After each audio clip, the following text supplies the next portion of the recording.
A slave fixes the master's wife's bed, and she asks him not to go home. This single moment would ignite a dangerous connection neither could have foreseen. Isaac's skilled hands revealed more than just craftsmanship that day. They exposed a forbidden intelligence that fascinated the lonely Elizabeth. As thunder rolled across the plantation, her impulsive request for him to stay longer crossed a dangerous line. What began as a simple repair would spiral into a web of secrets, awakening desires, and impossible choices that threatened everything. And the master was coming home early. Virginia, 1851. The Willoughby plantation stood as a monument to Southern wealth, built on the backs of those who called its fields prison rather than home. Among them was Isaac, a 32-year-old craftsman whose hands could coax beauty from wood that others couldn't even see. Elizabeth Willoughby, the master's northern-born wife of just 6 months, was still adjusting to plantation life.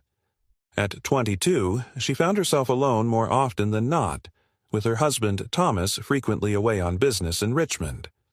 That morning, as rain threatened the horizon, the ornate mahogany bed frame that dominated her chamber had collapsed with a sickening crack. "I need the bed repaired before my husband returns," Elizabeth told the house servant, her cheeks flushing with embarrassment. When Isaac entered her private chamber, a space forbidden to male slaves, his eyes remained fixed on the floor. "You called for a repair, Mrs.?"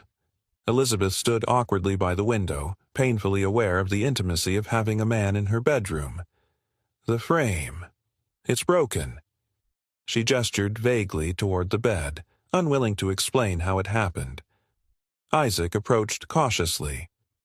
What he didn't know was that Elizabeth had been watching him for weeks from her window as he crafted furniture for her husband's study, fascinated by the contrast between his status and his evident skill. "Master returns tomorrow evening," she added, the warning clear in her voice.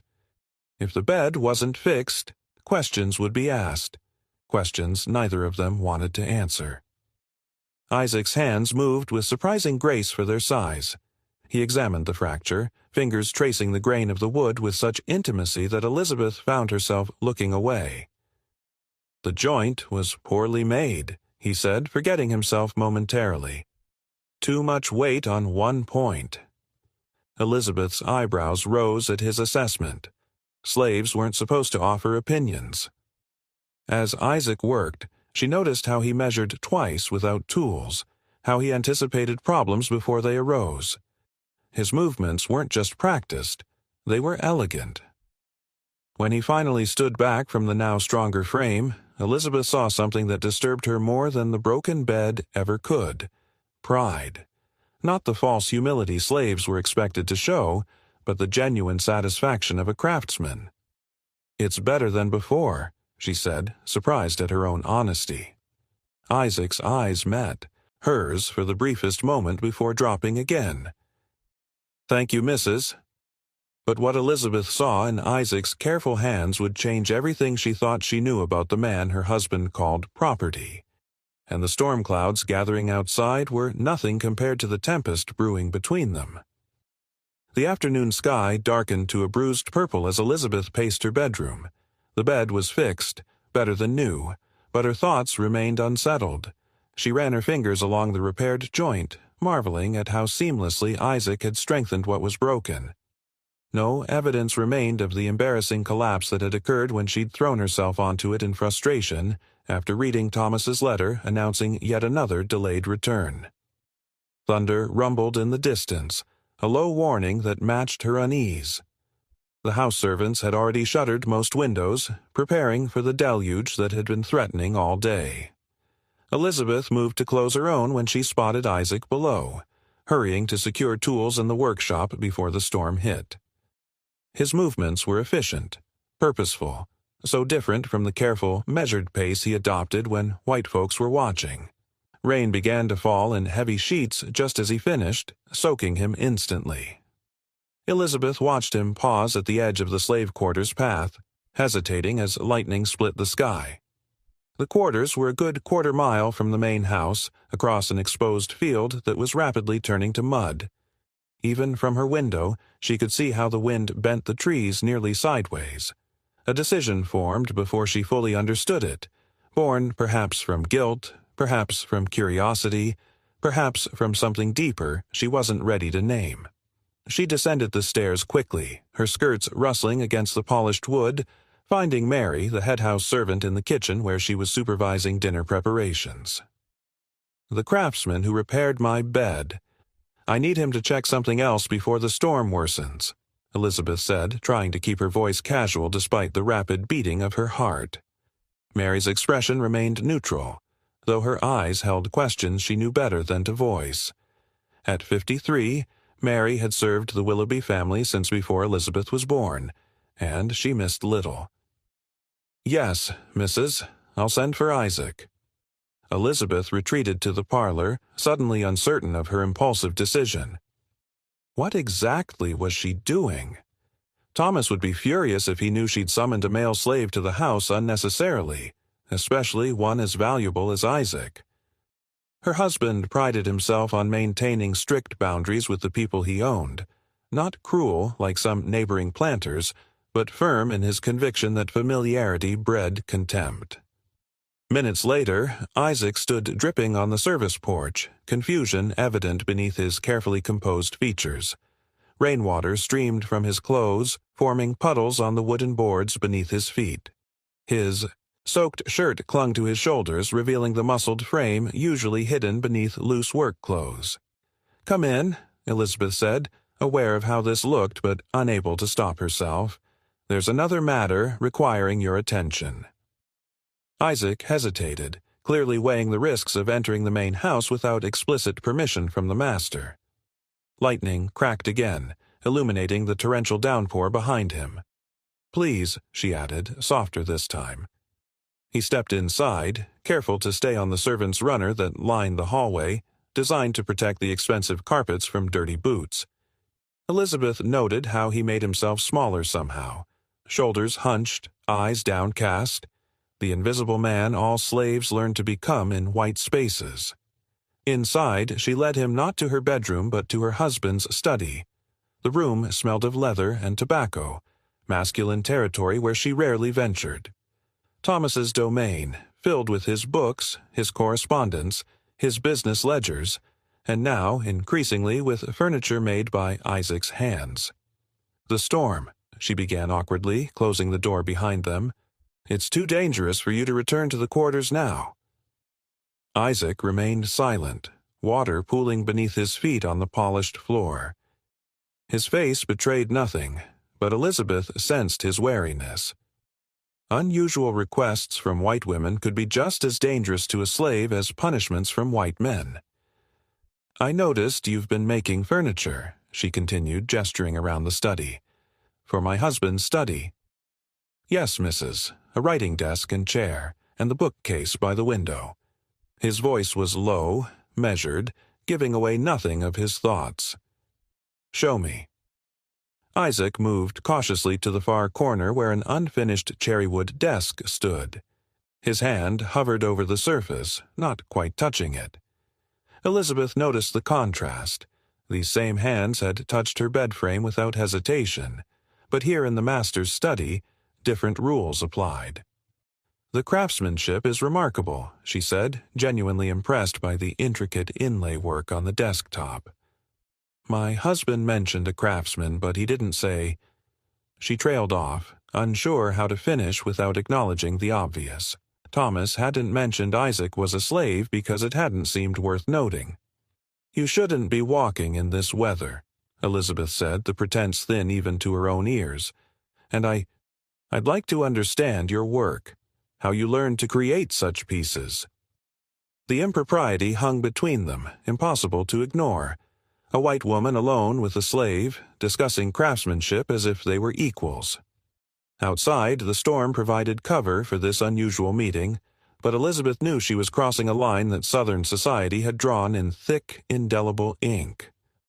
"My father was a carpenter," Isaac said finally, his voice low but steady. "In Maryland, before I was sold south." Elizabeth hadn't expected this. A glimpse into his past, freely offered, The reminder of his history struck her with unexpected force. Of course he had a father, a family, a life before Willoughby Plantation. He taught you. Some, the basics, how to read the grain of wood, how to respect its nature instead of forcing it. For a moment his eyes lit with the memory. The rest I learned watching others. Master Willoughby doesn't know how much I can do. The admission carried risk. Slaves with valuable skills were often hired out, separated from what little community they had. A master could earn substantial income renting out a skilled craftsman to neighbors or businesses in town. "Your secret is safe," Elizabeth found herself saying, surprising them both. "But I want to know more, about how you work, the techniques you use." Outside, the storm intensified, rain lashing against windows like desperate fingers seeking entry. Lightning flashed in rapid succession, followed by thunder so loud it rattled the glass panes. The weather had provided her excuse, but Elizabeth recognized the dangerous territory she was entering. Every minute Isaac remained in the house increased the risk of discovery by other servants who might mention it to Thomas. Yet, as he began explaining the joinery techniques that made his furniture distinctive, she found herself leaning closer, drawn not just to his knowledge but to the transformation in his demeanor. When he spoke of woodworking, Isaac stood straighter, his voice gaining confidence. His hands, usually kept still and close to his body, now moved expressively, tracing shapes in the air as he described dovetail joints and hidden reinforcements. "Most furniture breaks because it's built to look impressive, not to last," he explained, gesturing to the desk's hidden supports. "Fancy carvings and thin legs. They catch the eye but can't bear weight. But beauty and strength can exist together. That's what my father taught me." Elizabeth felt something shift in her understanding, not just of furniture, but of the man before her. She'd been raised in Philadelphia, in a family with complicated views on slavery. Her father, a textile merchant, had done business with Southern planters while quietly supporting abolitionist causes. She'd grown up with contradictions, with whispered discussions of human dignity, alongside warnings about economic necessities. Marriage to Thomas had required compromise, acceptance of a way of life she'd been taught to question. She'd told herself that her husband was a good master, that his slaves were treated better than most. Yet standing here with Isaac, watching knowledge and passion transform him from property to person, those comfortable justifications felt hollow. "Like your repair to my bed," she said softly. "It's stronger now than when it was new." Their eyes met, and for the first time Isaac didn't immediately look away. Something passed between them, recognition, perhaps, of the other as fully human. A tremendous crack of thunder shook the house, breaking the moment. Both jumped, suddenly aware of how close they stood. The storm had knocked a branch against the window, a sharp reminder of the world outside this room.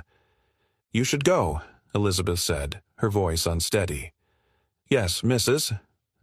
Isaac moved toward the door, duty overriding common sense.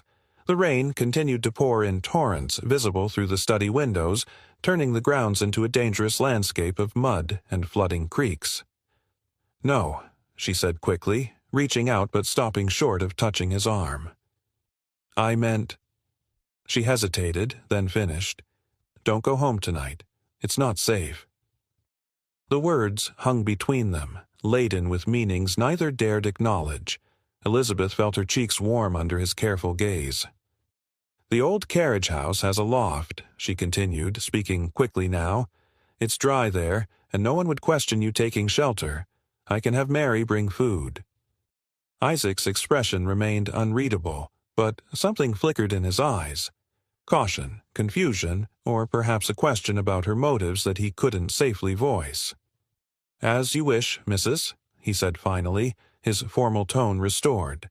But as he turned to leave, he added quietly, "Thank you." Elizabeth stood alone in the study after he'd gone, listening to the storm rage outside, wondering what forces she had set in motion with her impulsive kindness. The thunder seemed to echo her heartbeat, too fast, too loud, warning of dangers ahead. She moved to her husband's chair, running her fingers along the armrests Isaac had carved with subtle vine patterns, beautiful and strong together. The phrase lingered in her mind as the rain continued to fall, washing away old boundaries and carving new channels that would, in time, prove impossible to cross back over. The storm raged through the night, transforming the manicured grounds of Willoughby Plantation into a wild, sodden landscape. By morning, the creek that marked the eastern boundary had swollen beyond recognition, flooding the lower fields and threatening the bridge that connected the plantation to the main road. The disciplined rows of cotton plants now stood in murky water, their carefully tended order disrupted by nature's chaotic hand. Elizabeth woke early, her sleep disturbed by dreams she couldn't, or wouldn't, recall clearly. Fragments lingered at the edges of her consciousness, hands shaping wood, thunder that seemed to speak in human tones, and a sense of standing at the precipice of something both frightening and exhilarating. She pushed these images aside as she rose from bed, moving to her window as the first gray light of dawn seeped across the sky. The rain had finally stopped, but the aftermath remained. Branches scattered across the lawn, a shutter hanging askew from a second-floor window, and mud everywhere, as though the earth itself had rebelled against the ordered world Thomas Willoughby had imposed upon it. The gardens her husband had so meticulously planned, imported roses from England, geometric paths that mimicked those of great European estates, now lay flattened and formless, boundaries erased by the deluge. Her first thought was of Isaac. She dressed quickly, dismissing her lady's maid with claims of a headache.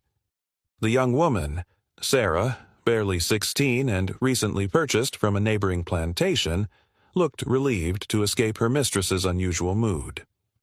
Once alone, Elizabeth moved to the window that overlooked the carriage house. Had he stayed there, as she suggested? Or had he risked the dangerous walk back to the quarters once the worst of the storm passed? The door to the carriage house opened, answering her question. Isaac emerged, glancing cautiously around before making his way toward the kitchen gardens. Even from a distance, Elizabeth could see he moved with purpose, clearly hoping to blend in with the early morning activities before his absence from the quarters was noted. His clothing was rumpled from sleep, but he'd clearly attempted to make himself presentable, smoothing his hair and straightening his collar. Elizabeth pressed her fingers against the cool glass, watching until he disappeared from view. She should feel relief, the impropriety of yesterday's conversation safely behind them, the unusual shelter arrangement undetected. Instead, she felt a curious emptiness, as though something half-formed had been snatched away. The connection that had sparked between them in the study, that rare moment of genuine human exchange across the boundaries of race and station, now seemed like something she might have imagined. "Mrs." Mary's voice startled her. The head house servant stood in the doorway, her expression carefully neutral, though her eyes missed nothing. "Mr. Peterson is here. Says there's urgent business with the flooding." Elizabeth withdrew her hand from the window quickly, wondering how long Mary had been observing her. "Of course. I'll see him in the morning room." "Shall I bring coffee?" Mary asked, her tone giving nothing away. "Yes, please. And some of yesterday's bread if the kitchen is running behind due to the storm." Mary nodded, turning to leave before pausing. "The carriage house weathered the storm well, I hear. Good thing, too. Master would be upset if anything happened to his new carriage." The comment seemed innocent enough, but Elizabeth caught the subtle emphasis. Mary knew, or suspected, that Isaac had spent the night there. The realization sent a chill through her. Mary had been with the Willoughby family for decades. Her loyalty would ultimately lie with Thomas, not with his new wife.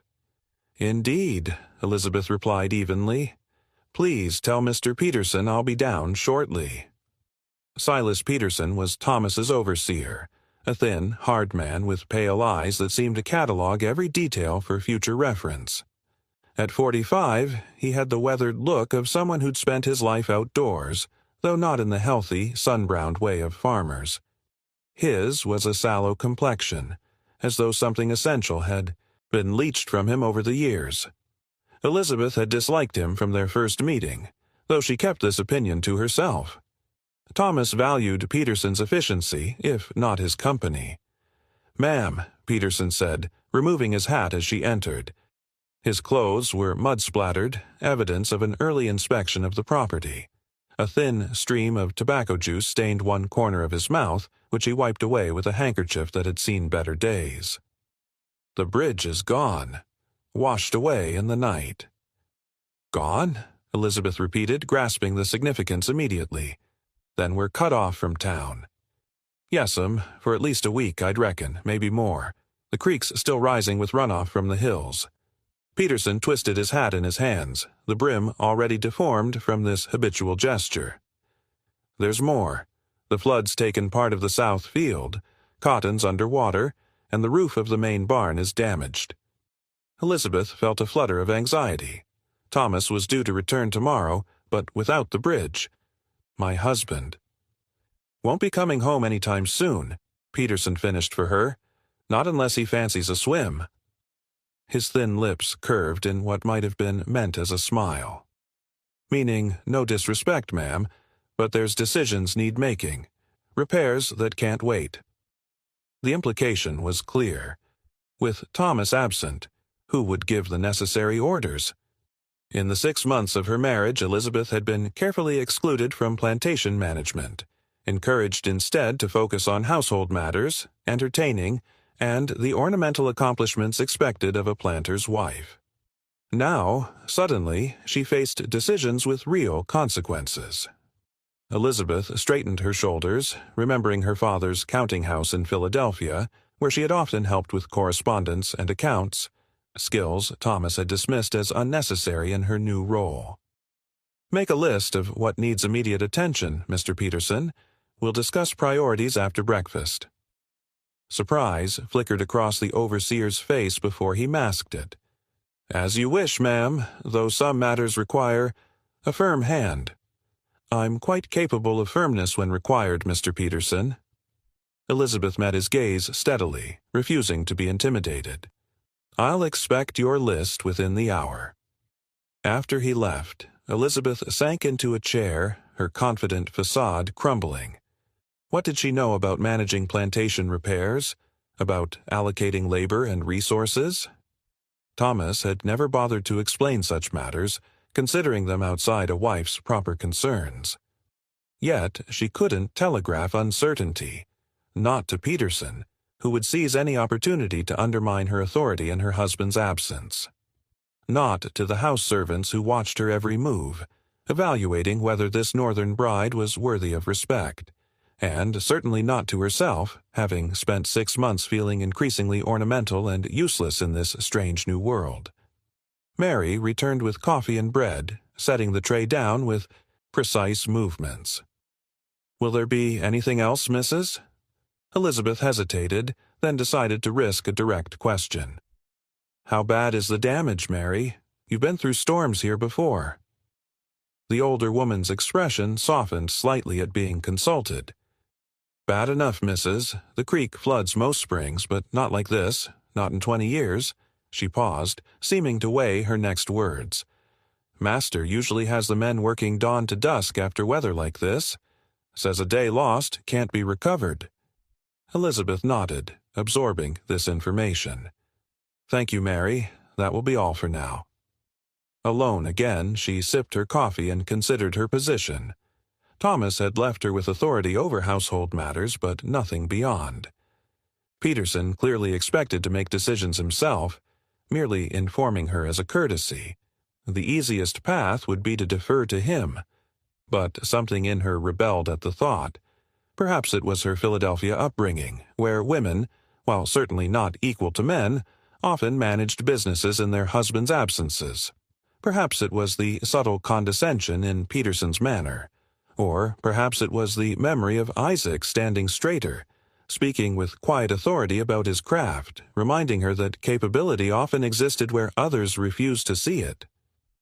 By midday, Elizabeth had approved emergency repairs to the barn roof and organized teams to salvage what crops could be saved from the flooded fields. She'd settled a dispute between two house servants and authorized extra rations for the field hands working in the mud. Each decision came with its own anxiety, but she found herself growing more confident with practice. Peterson had bristled at her involvement, particularly when she countermanded his decision to withhold the midday meal until a certain amount of work was completed. "These men are exhausted and soaked through," she'd said firmly. "They'll work better with food in their bellies." "Begging your pardon, ma'am," he'd replied, "not begging at all, but Molly coddling them just encourages laziness. Master Willoughby understands this." "My husband isn't here, Mr. Peterson. I am, and I say they eat now, then return to work." She'd met his cold stare with one of her own, refusing to back down despite her racing heart. Now, reviewing household accounts in Thomas's study, another boundary crossed, Elizabeth found herself wondering what her husband would say when he returned. Would he be proud of her initiative or angry at her presumption? Thomas Willoughby was a complicated man, capable of great charm and generosity, but also fiercely protective of his prerogatives as master of his domain. It was late afternoon when Mary informed her that Isaac requested permission to speak with her. "He says it's about the furniture for the master's study," Mary added, her tone carefully neutral. "Something about protecting it from water damage." Elizabeth's heart quickened. "Send him to the study. I'll meet him there."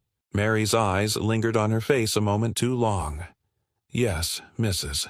Right away." When she entered the study a few minutes later, Isaac was examining the ceiling near the window, where a dark water stain spread across the plaster like an ink blot on fine paper. "There's a leak," he said without preamble, then seemed to remember himself, shoulders dropping into their customary submissive posture. "Begging your pardon, Mrs., but the rain's found its way in above the bookcase. The new one I built." Elizabeth moved closer, noting the dampness in the corner. The smell of wet plaster filled this section of the room, earthy and unpleasant. "Can it be repaired?" "The roof, yes, but we should move the furniture away from this wall until it's fixed." Isaac gestured to the massive bookcase, an impressive piece that Thomas had commissioned to house his growing collection of leather-bound volumes. "That's seasoned walnut. Water damage would ruin it." "Then we'll move it," Elizabeth decided. "Can you—" She stopped, realizing the bookcase was far too heavy for one person, filled as it was with books and Thomas's collection of geological specimens. "I'll have Mr. Peterson send some men to help you." Isaac's expression shifted subtly, a tightening around the eyes that she might not have noticed a day ago. "With respect, Mrs., those men won't know how to handle it properly. The joints are still settling. Rough treatment now could weaken them." Elizabeth understood the unspoken concern. Field hands accustomed to brute labor might not appreciate the craftsmanship involved. Or perhaps Isaac was reluctant to work under Peterson's direct supervision, given the overseer's reputation for finding fault with even the most diligent efforts. "What do you suggest?" "Jacob from the stables has helped me before, and young William. They'd be enough, with me showing them how." He hesitated, then added, "The bookcase needs to be emptied first, each shelf in turn, keeping track of where each book belongs. It's not just about strength." It was a reasonable request, yet Elizabeth hesitated. Isaac was making decisions, offering solutions rather than simply awaiting orders. Such initiative from a slave would not sit well with Peterson, who believed firmly in maintaining what he called proper discipline among the enslaved population. "Very well," she said finally. "I'll send word to have them report to you here, and I'll help with cataloging the books." The offer surprised them both. Ladies didn't engage in manual labor, even the relatively clean task of handling books. Isaac's eyes widened slightly. "That's not necessary, Mrs. Nevertheless, it's what I choose to do." Elizabeth moved to the desk, taking paper and pen. "We'll need to record where everything goes so it can be replaced correctly." Isaac nodded, relief evident in his shoulders. "Thank you, Mrs." As Elizabeth began noting the arrangement of books on the top shelf, a question formed that she couldn't suppress. "Yesterday, you mentioned your father taught you carpentry. Is he—" She paused, unsure how to ask delicately about a man who had likely been sold away from his son, as was common practice.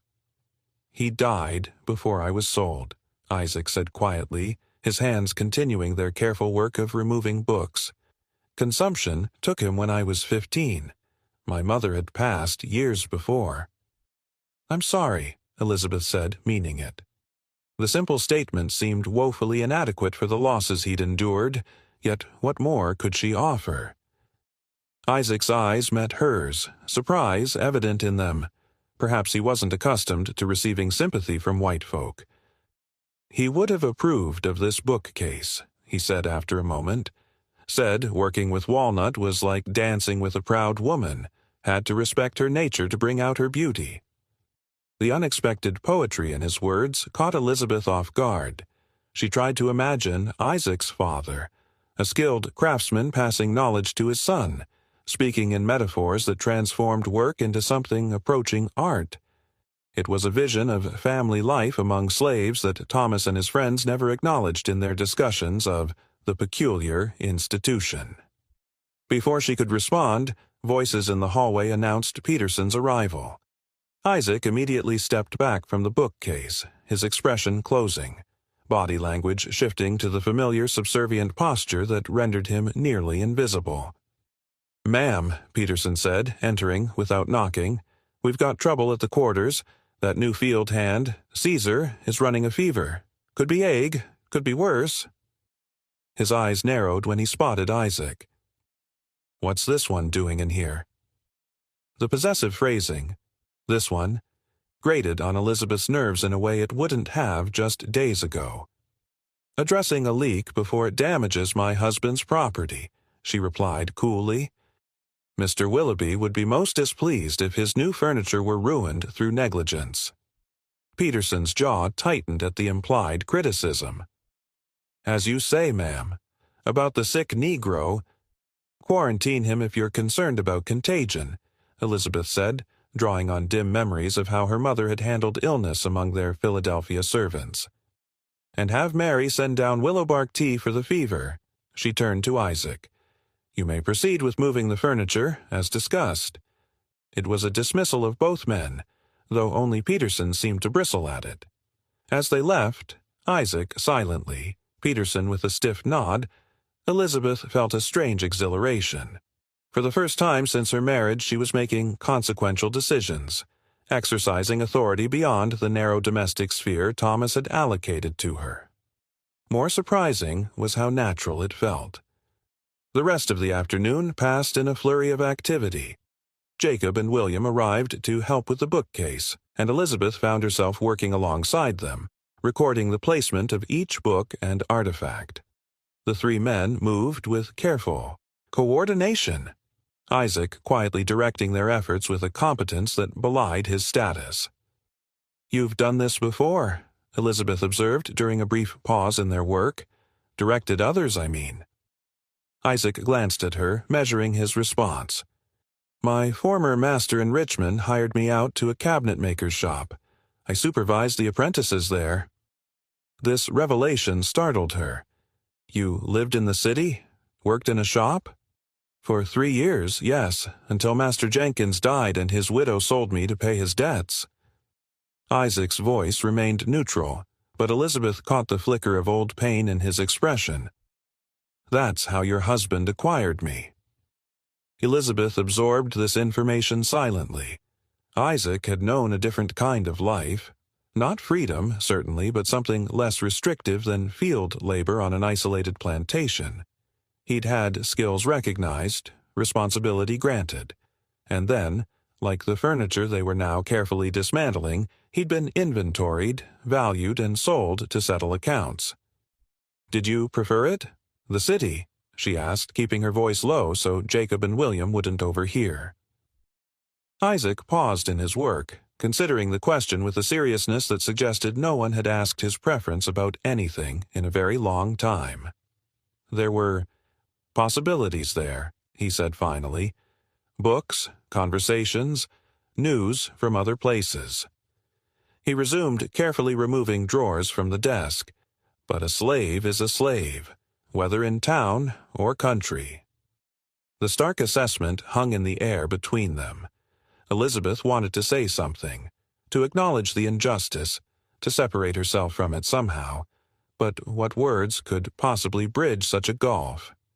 Instead, she returned to cataloging books, noting authors and titles with mechanical precision while her thoughts tumbled in disarray. That evening, alone in her bedroom, Elizabeth wrote a detailed letter to her husband, explaining the bridge collapse and the measures she'd taken in his absence. She described the property damage clinically, included Peterson's estimates for repairs, and outlined the work already underway. The pen moved smoothly across the paper, her handwriting neat and controlled despite the turmoil beneath the surface. Only in the final paragraph did her formal tone falter. I find myself unexpectedly capable in this crisis, Thomas. Perhaps there is more to your wife than either of us suspected. The responsibilities you've always sheltered me from. I don't find them as overwhelming as you might imagine. Indeed, there is a certain satisfaction in solving problems directly, rather than merely presiding over the social niceties of plantation life. She paused, pen hovering over the paper. Too bold? Thomas valued her gentility, her ornamental qualities. He had courted her precisely because she represented refinement, culture, a delicate northern flower to grace his southern mansion. Would he welcome this revelation of competence, or see it as an encroachment on his domain? After a moment's consideration, she crossed out the paragraph and rewrote, I count the days until your return, when these burdens may lift from my shoulders. The house seems empty without your presence, and I find myself quite overwhelmed by these unexpected duties. The lie tasted bitter, but Elizabeth folded the letter anyway. It would be days, perhaps weeks, before Thomas could receive it. By then, who knew what might change? The storm had already altered so much: the landscape, her daily routines, her understanding of her own capabilities. And something else, something more troubling, her perception of the people Thomas owned. They had always been there, of course, these enslaved men and women who maintained the plantation. Elizabeth had seen them daily, spoken to them, given orders. But they had existed in her mind as Thomas described them, as extensions of the property, as investments to be managed, as childlike beings requiring firm guidance. Now, after just one day of truly seeing Isaac, his intelligence, his skill, his carefully contained dignity, she found that comfortable fiction impossible to maintain. If she had been wrong about him, what else might she have misunderstood? Outside her window, lantern light glowed briefly in the distant carriage house. Isaac working late. Elizabeth watched until the light was extinguished, then drew her curtains against the night, against her own conflicted thoughts, against the strange new currents that seemed to be carrying her toward uncharted waters. In the darkness of her room, she recalled Isaac's words about his father's wisdom. Working with Walnut was like dancing with a proud woman, had to respect her nature to bring out her beauty. The metaphor lingered in her mind as she drifted toward sleep, raising uncomfortable questions about what her own nature might be, if she ever found the courage to truly discover it. A week passed with no sign of the floodwaters receding. The creek, normally a modest stream that children could wade across in summer, had transformed into a churning river that devoured more of the cotton fields with each passing day. The bridge remained an impossibility, its broken timbers occasionally visible when the current shifted, like bones of some massive creature half buried in mud. Elizabeth settled into a routine that would have been unthinkable before the storm. Each morning began with a meeting with Peterson, reviewing the previous day's work and planning the next. The overseer's initial resistance to her authority had hardened into a cold formality that barely masked his resentment, but Elizabeth found she cared less each day. Results mattered more than his approval. "The north field drainage ditches are cleared," Peterson reported, standing stiffly before her in Thomas's study. "But we've lost another acre on the south side. Ground just gave way." Elizabeth made a note in the ledger she'd begun keeping. "And the sick workers?" "Caesar's fever broke yesterday. He'll be back in the fields tomorrow." "Not until Dr. Mills examines him," Elizabeth countered. The local physician had managed to reach the plantation on horseback 2 days earlier, taking a circuitous route that added miles to his journey. Peterson's jaw tightened. "We're already short-handed, ma'am. Every man counts." "A relapse would cost us more than a day's labor," Elizabeth said firmly. "He rests until the doctor approves his return." The overseer's pale eyes narrowed, but he nodded curtly. "As you wish, ma'am." After he left, Elizabeth leaned back in Thomas's chair, another boundary crossed that now felt unremarkable. The past week had taught her more about plantation management than 6 months as a planter's wife. She knew now which fields drained poorly after heavy rain, which slaves possessed skills beyond their assigned tasks, which outbuildings needed repair before the next storm season. More surprisingly, she had discovered an aptitude for the work itself. The complex logistics of maintaining a large agricultural operation engaged her mind in ways that embroidery and social calls never had. Each problem solved, each crisis averted, brought a satisfaction that made her previous life seem pale by comparison. A knock at the door interrupted her thoughts. "Come in," she called, expecting Mary with the mid-morning coffee. Instead, Isaac entered, carrying a wooden box. "Begging your pardon, Mrs. I finished the repairs to Master's desk." Elizabeth straightened, suddenly conscious of sitting in Thomas's chair. "So quickly? I thought it would take another week at least." "Found some seasoned cherry that matched close enough." Isaac set the box on a side table and opened it, revealing an assortment of small tools nestled in compartments. "Had to work nights to finish, but the weather's holding. Best to complete it before the next rain." Elizabeth rose and moved to the desk, running her fingers along the repaired section. The damage had occurred when part of the ceiling fell during the storm, gouging the polished surface. Now, she could barely detect where the new wood joined the old. "It's beautiful," she said honestly. "Thomas will be pleased." Isaac nodded, his expression carefully neutral at the mention of his master. "The joint's strong, but the color will deepen over time. By next year, you won't see any difference." Elizabeth studied his face, noting the shadows beneath his eyes. "You've been working at night? In the carriage house?" "Yes, Mrs., after regular duties." He hesitated, then added, "Mr. Peterson doesn't know about the workshop I've set up there."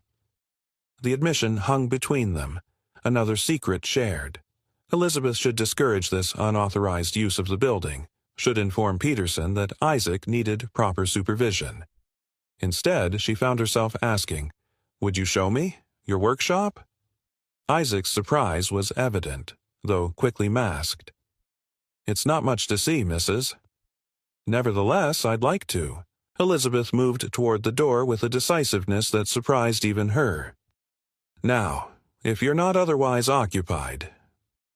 The walk to the carriage house took them across the back lawn, past the kitchen garden where several women were harvesting early summer vegetables.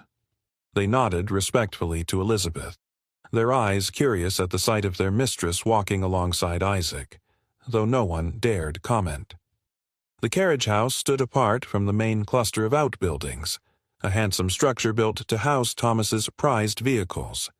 The lower level contained the carriages themselves, while the upper floor had originally served as quarters for the coachman, before Thomas decided he preferred having all house servants under one roof. Isaac led her to a side door, then up a narrow staircase to the loft. "Mind your step, Mrs. These boards can be slippery." Elizabeth gathered her skirts, acutely aware of the impropriety of the situation.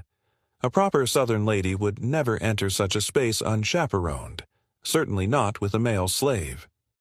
Yet curiosity propelled her forward, into a world Thomas had never thought to show her. The loft was larger than she'd expected, with dormer windows that allowed natural light to flood the space. Isaac had clearly organized it with careful thought. A workbench ran along one wall, tools hung in precise arrangements above it, and several pieces of furniture in various stages of completion occupied the center of the room. "You made all this?" Elizabeth asked, moving toward a small table with intricately carved legs. "Yes, Mrs., when time allows." Isaac remained by the stairs, watching her explore his domain with an expression she couldn't quite read. Pride mingled with apprehension, perhaps. Elizabeth circled the space slowly, taking in details. Wood shavings curled on the floor beneath the workbench. The scent of linseed oil and beeswax hung in the air. A shelf held jars of pigments and stains, neatly labeled in a careful hand.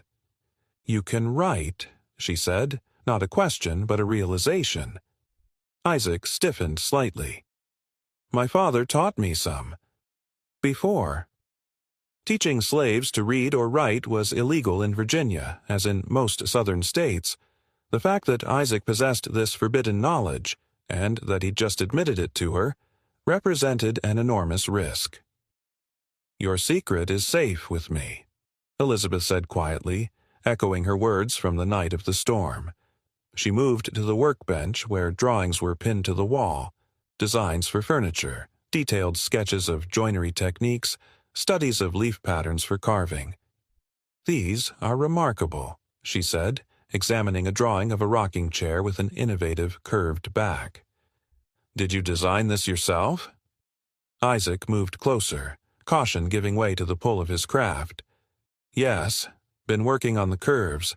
Traditional rockers don't support the back properly." He pointed to the drawing. "This design follows the natural shape of the spine." "Have you built it yet?" "No, Mrs. Don't have the right wood." A hint of frustration colored his voice. "Would need steam equipment, too, for bending the slats." Elizabeth studied the drawing more closely. "It reminds me of chairs I saw in Philadelphia, at the Exhibition of American Manufactures." Isaac's eyes lit with interest. "You've seen such things. My father took me when I was 16. There were furniture makers from all over the country." Elizabeth smiled at the memory. "He wanted me to appreciate craftsmanship, to understand the difference between things made with care and things made merely to sell." "Your father sounds like a wise man." "He was." Elizabeth felt a pang of homesickness. "He would have admired your work." The comment seemed to embarrass Isaac, who moved to adjust a tool on the bench. "It passes the time," he said, downplaying his obvious talent. Elizabeth continued her circuit of the room, stopping before a small chest of drawers. Unlike the other pieces, this one was finished, its surface gleaming with polish. The proportions were delicate, clearly designed for a lady's use, perhaps for jewelry or keepsakes. "This is exquisite," she said, running her fingers along the smooth edge. "Is it commissioned?" Isaac hesitated. "No, Mrs. It was for my wife." The revelation struck Elizabeth like a physical blow. "Your wife? I didn't know you were married." "Was married. Delia was sold 3 years ago. Master Jenkins' widow needed money quickly." Isaac's voice remained steady, but his hands clenched at his sides. "She was carrying our child when they took her. Never knew if it was a boy or girl." Elizabeth felt the ground shift beneath her feet.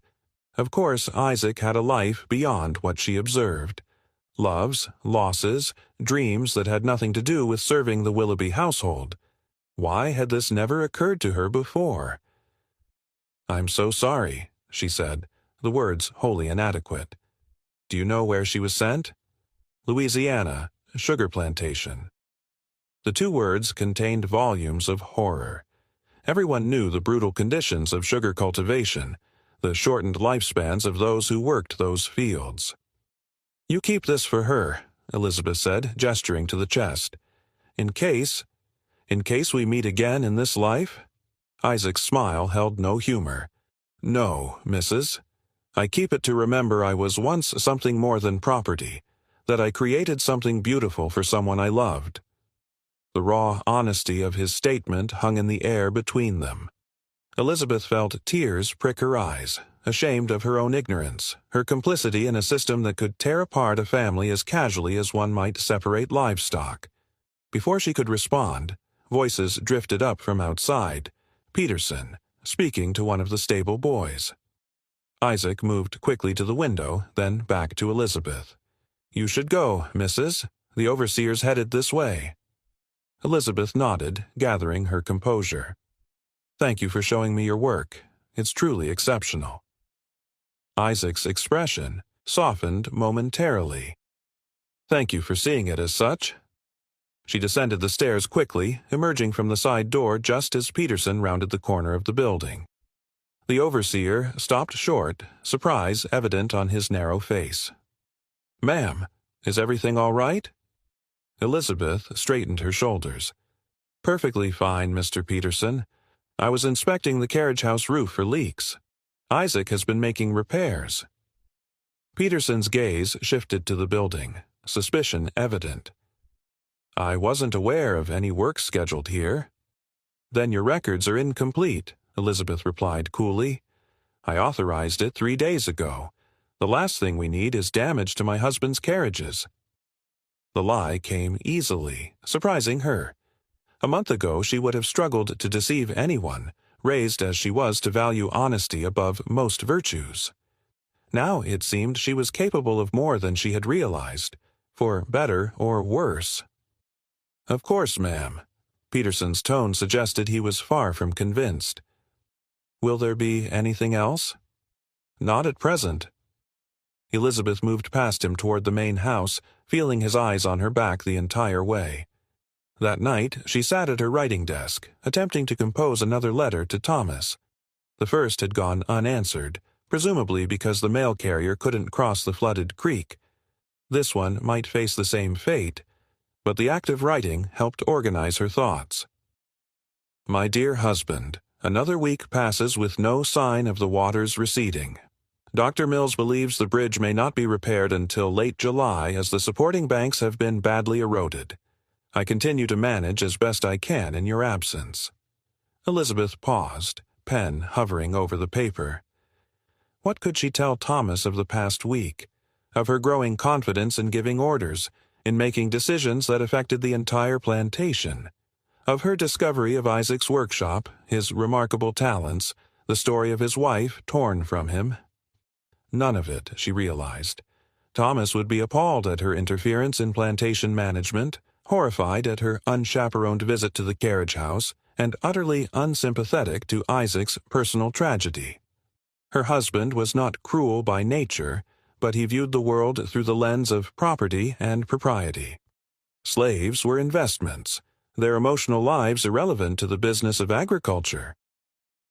"I have taken the liberty of authorizing some repairs in your absence," she continued, choosing her words carefully. "The storm damage was extensive, and certain matters could not wait for your return. Mr. Peterson has been most helpful, though I sense he finds it unusual to receive instructions from a woman. This much, at least, Thomas might find amusing rather than alarming." He often commented on Peterson's old-fashioned ways, his discomfort with any disruption to established hierarchies. "I find myself thinking often of our conversations about the plantation's future. Your vision for expanding the cotton production, improving the processing, equipment. There is much potential here, as you have always said." It was a safe topic, one that would please Thomas without revealing how much her own vision had expanded in recent days, how she had begun to see possibilities beyond being merely a planter's wife, possibilities that both excited and frightened her. Elizabeth completed the letter with conventional expressions of affection and set it aside to be sent if the opportunity arose. Then she moved to the window, drawn by the now familiar glow of lamplight in the carriage house loft. Isaac was working late again, creating beauty from raw materials, transforming wood into objects of function and grace, building a small world where he could exercise the skills and knowledge that the larger world denied him. Elizabeth watched until the light went out, then remained at the window, gazing into the darkness. The ground beneath her feet had shifted, and she wasn't certain she could find her way back to solid footing, or if she even wanted to. The sound of hoofbeats broke the morning stillness, drawing Elizabeth from her breakfast to the front veranda. A rider approached along the muddy drive, his horse splattered to the flanks with evidence of difficult travel. Behind him, to her astonishment, came a carriage, an elegant town coach that had no business on the rutted, half-flooded roads of rural Virginia. "Mary," she called over her shoulder, "we have visitors. Please prepare refreshments." The head house servant appeared at her side, squinting at the approaching party. "That looks like Judge Harrington's carriage, Mrs. From Richmond." Elizabeth felt a flutter of anxiety. Judge Harrington was one of Thomas's most important connections, a man whose favor could make or break a planter's social standing. What could possibly bring him to Willoughby Plantation with the bridge still out? The rider reached the house first, a young man in the dust-covered livery of a gentleman's servant. "Mrs. Willoughby," he called, removing his hat, "I bring a message from Judge Harrington and his daughter, Miss Caroline." "I am Mrs. Willoughby," Elizabeth confirmed, descending the steps. "What brings the judge this way? The roads must be treacherous." "The judge was visiting his brother's plantation when the storm hit, ma'am. They've been stranded these 3 weeks past." The young man glanced back at the approaching carriage. "The creek's gone down enough that we found a crossing point, but the bridge to Richmond is still out. The judge hopes you might offer hospitality until passage east becomes possible." Before Elizabeth could respond, the carriage pulled up to the house. The door opened to reveal Judge Harrington himself, a corpulent man in his 60s with a florid complexion and the imperious manner of one accustomed to deference. Behind him emerged a young woman, who could only be his daughter Caroline, a willowy blonde perhaps a year or two younger than Elizabeth. "Mrs. Willoughby," the judge boomed, approaching with outstretched hands. "Your reputation for hospitality precedes you. I trust we don't impose too greatly by seeking shelter under your roof?" Elizabeth summoned her most gracious smile, though her mind raced with the implications of unexpected guests. The house was not at its best after weeks of focusing on storm repairs rather than domestic perfection, and Thomas's absence would require explanation. "Judge Harrington, Miss Harrington, you are most welcome to Willoughby Plantation," she said, taking the older man's hands briefly before turning to his daughter. "Please, come inside out of this heat. Refreshments await, and we'll have rooms prepared immediately." Caroline Harrington offered a practiced smile that didn't quite reach her eyes. "You're too kind, Mrs. Willoughby. We've heard so much about you from your husband." The mention of Thomas reminded Elizabeth of her predicament. As they moved into the front parlor, she explained the situation. "I'm afraid my husband is currently away from home. The storm washed out our eastern bridge, cutting off his return from business in Charleston." Judge Harrington settled his bulk into Thomas's favorite chair. "Most unfortunate. Thomas is a fine host, but I'm certain you'll manage admirably in his stead, my dear." The condescension in his tone was subtle but unmistakable.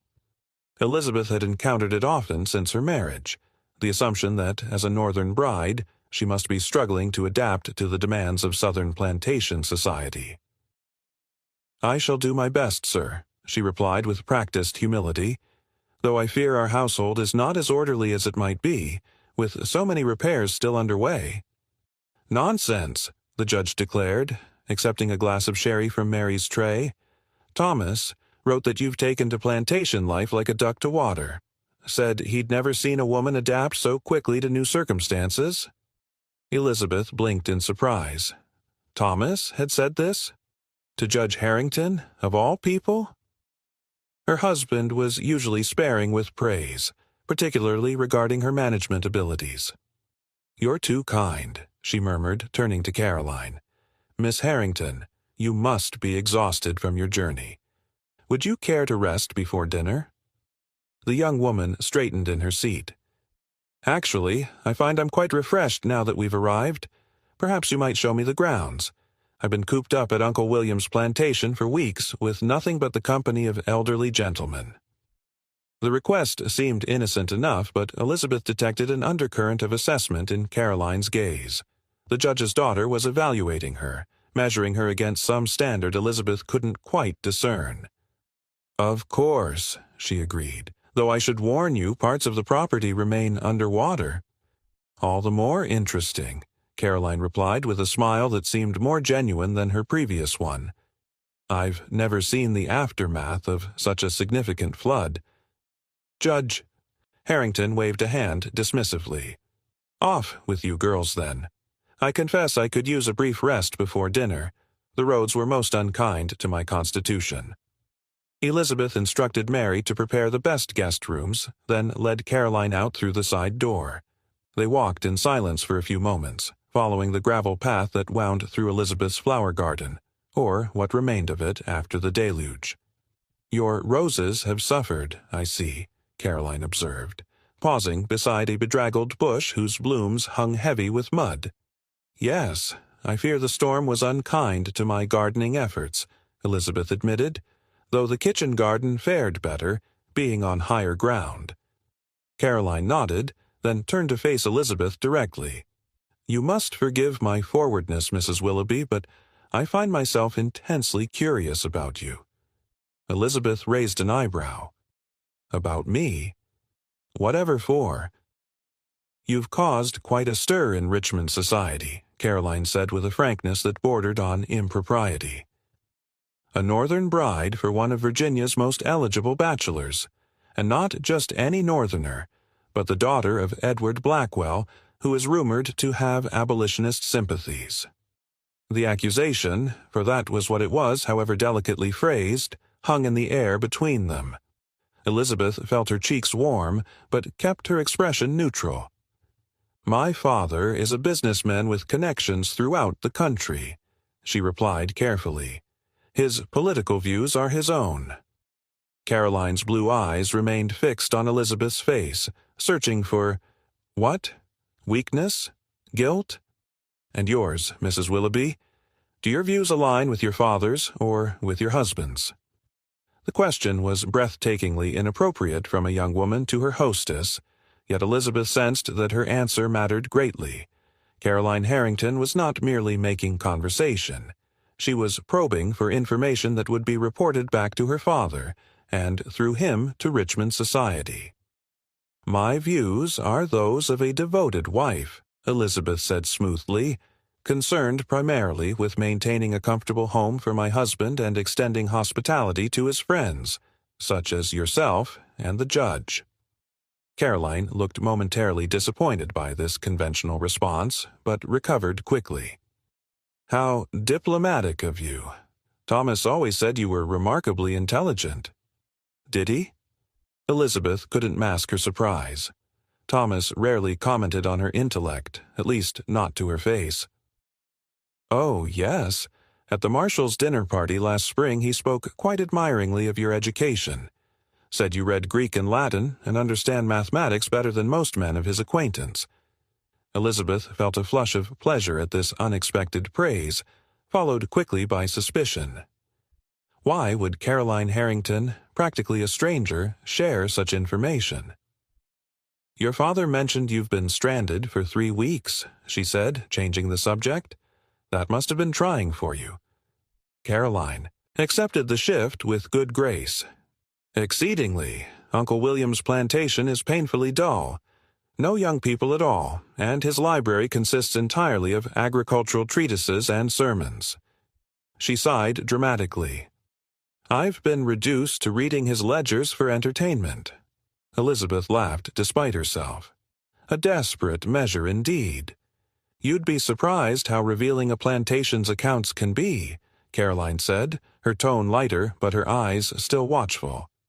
"Uncle William's, for instance, show a remarkable expenditure on medical care for his slaves, far above what most planters allocate."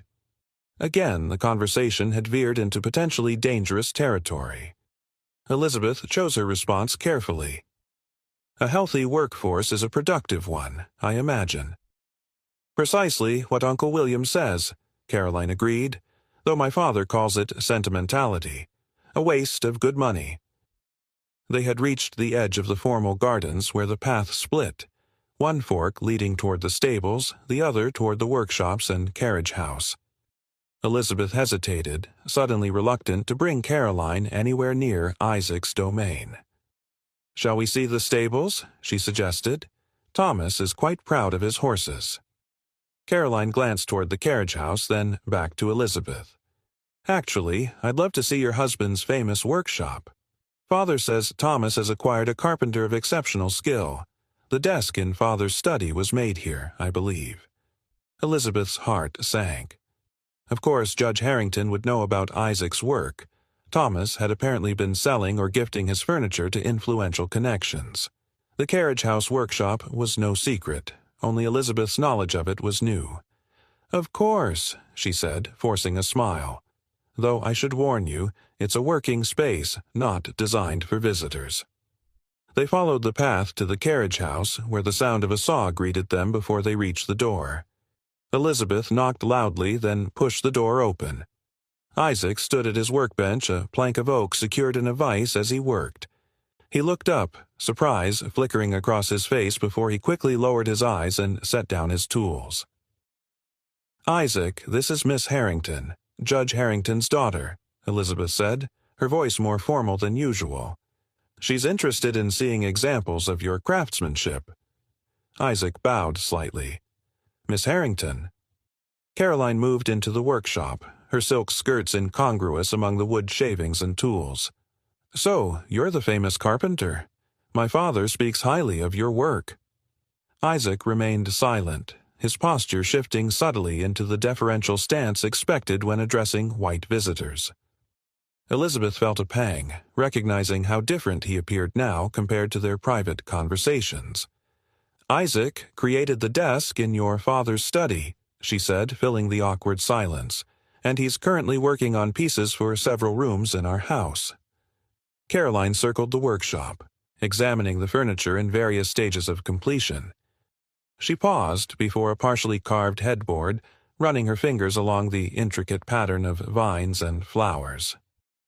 "Extraordinary detail," she murmured, then turned to Isaac. "Where did you learn such skill? Surely not on a plantation."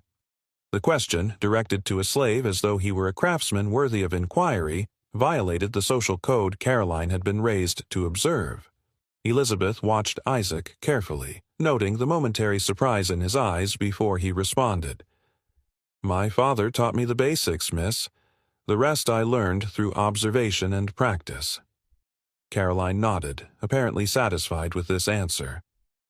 "Talent will find expression, regardless of circumstance." She turned to Elizabeth with a smile that seemed genuine for the first time. "You're fortunate to have such artistry at your disposal, Mrs. Willoughby. I imagine it gives you considerable advantage in furnishing your home." "Yes," Elizabeth agreed, unsure what to make of this strange interaction. "We're very fortunate." As they left the workshop, Caroline linked her arm through Elizabeth's in a gesture of unexpected familiarity. "I believe we'll be friends, Mrs. Willoughby," she announced. "You're not at all what I expected." "And what did you expect?" Elizabeth couldn't help asking. Caroline's laugh was musical, but her eyes remained shrewd. "A simpering northern miss, overwhelmed by the complexities of plantation management. Or worse, a secret radical, undermining Southern institutions from within." The directness of this assessment left Elizabeth momentarily speechless. Before she could formulate a response, Caroline continued, "Instead, I find a woman of intelligence and capability, who appears to have adapted admirably to her circumstances." She squeezed Elizabeth's arm lightly. How refreshing to be wrong. As they walked back toward the house, Elizabeth wondered what game Caroline Harrington was playing, and what role she herself had been assigned in it. Dinner that evening was a more elaborate affair than the household had seen since before the storm. Elizabeth had instructed the cook to prepare the judge's favorite dishes, information gleaned from Thomas's previous entertaining notes. The dining room gleamed with silver and crystal, evidence of Mary's efficient management of the house servants. "Excellent fare, Mrs. Willoughby," Judge Harrington declared, helping himself to a second serving of roast duck. "One would never guess your household has been laboring under such difficult conditions." "Thank you, Judge," Elizabeth replied. "The credit belongs to our cook, Bessie, and to Mary, who oversees the household staff." The judge nodded absently, more interested in his food than in acknowledging the skills of slaves. "I must say, I'm impressed by how well the plantation appears to be functioning in Thomas's absence. The grounds show evidence of substantial recovery from the flood." Elizabeth inclined, her head accepting the compliment. "Mr. Peterson has been diligent in directing the repair work." "Under your supervision, I understand," Caroline interjected.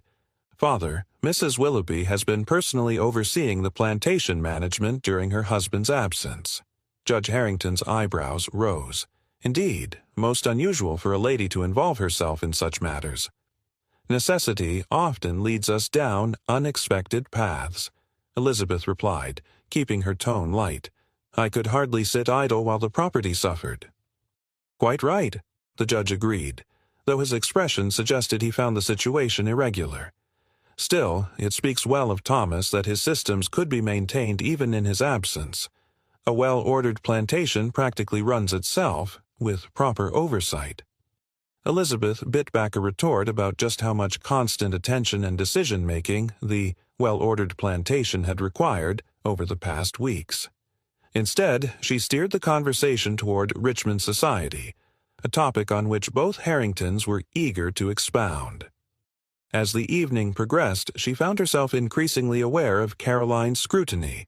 The younger woman missed nothing, not the way Elizabeth directed the servants with quiet authority, nor how she spoke knowledgeably about crop rotation when the judge raised the subject, nor the brief exchange with Peterson when he arrived with a report about a broken irrigation channel. Later, as they took coffee in the parlor, Judge Harrington settled into reminiscences about Thomas's father, with whom he had apparently shared a long friendship. "Old John Willoughby was a force of nature," the judge declared. "Built this plantation from practically nothing. Had an eye for opportunity, that man." "Thomas speaks of his father often," Elizabeth said politely, though in truth her husband rarely mentioned his family history. "As well he should. John Willoughby left his son not just land and slaves, but connections. Valuable connections." The judge tapped the side of his nose meaningfully. Those connections served Thomas well when he sought to expand his holdings, and when he went looking for a suitable bride. Elizabeth stiffened slightly. "I wasn't aware my husband's search for a wife involved business connections." The judge chuckled. "My dear girl, everything involves business connections in our world. Surely you know that your father's northern textile interests aligned neatly with Thomas's need for reliable buyers, a most advantageous match for both families." The implication that her marriage had been little more than a business transaction struck Elizabeth like a physical blow. Of course, she had known that Thomas's initial introduction to her family had come through mutual business associates, but she had wanted to believe, that his courtship had been motivated by genuine affection. "Father," Caroline interjected, clearly sensing Elizabeth's discomfort, "you make marriage sound so transactional. I'm sure Mr. Willoughby was primarily captivated by Mrs. Willoughby's many personal charms." The judge harumphed. Certainly. I meant no offense, Mrs. Willoughby. Thomas speaks of you with the greatest admiration. Says you've exceeded all his expectations as a wife." Somehow, this attempt at a compliment only made Elizabeth feel worse. Exceeded expectations, like a particularly promising investment. "You're too kind, Judge Harrington," she managed, rising from her seat. "And now, if you'll excuse me, I must check that your rooms have been properly prepared. The hour grows late, and you must be exhausted from your journey." After ensuring her guests were comfortably settled for the night, Elizabeth retreated to her bedroom. She sat at her window for a long time, staring out at the darkened plantation. The judge's casual remarks about her marriage had unsettled her deeply, forcing her to confront questions she had previously pushed aside. Had Thomas married her primarily for her father's business connections? Had her own attraction to him been similarly calculated, drawn to his wealth, his status, the escape he offered from her increasingly confined life in Philadelphia? And if their union had indeed been founded more on convenience than affection, what did that mean for their future? For her future? The lamp in the carriage house loft glowed steadily, a beacon in the darkness. Isaac was working late again, creating beauty in the small space where he could exercise some measure of autonomy. Elizabeth watched the light, finding comfort in its constancy. Whatever revelations tomorrow might bring, whatever uncomfortable truths she might have to face about her marriage, at least one thing remained certain. In that small workshop, something authentic was being created, something true. The thought sustained her as she finally turned from the window and prepared for bed, wondering what new challenges her unexpected guest would bring with